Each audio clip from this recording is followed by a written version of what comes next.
посеред мені мовчить. Мені слова немов розп'яли, немов обетки стало мало, зерном просипаним лежить в сухій землі.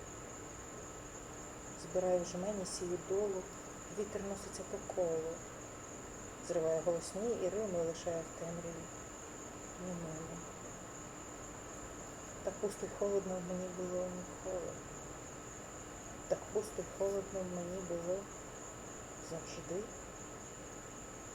І очі дивляться по колу в пустоту, хапаються за дальнє мерехтіння, хоча б за вигадку, оману, замару, лиш всюди порожнеча й божевілля. Така ти різна тиша в час світанку, в час болю, щастя, спокою, зими. Ні слів,